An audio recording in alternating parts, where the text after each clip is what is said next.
Today I'm going to show you how to install a stainless steel cable tie with a hand tool.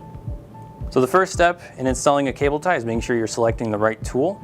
So I have a GS4MT-E here with me, and I'm using a heavy tie. So based on the tension settings suggestions, it should be 5 through 8. I already have it on the 8th setting, but just in case you needed to change it, you pull down the knob and rotate it clockwise or counterclockwise. Okay.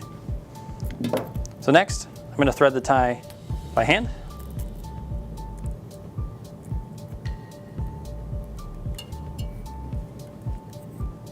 Make sure it's a little tight, but I can finish off the rest of that tension with the hand tool and automatically cut.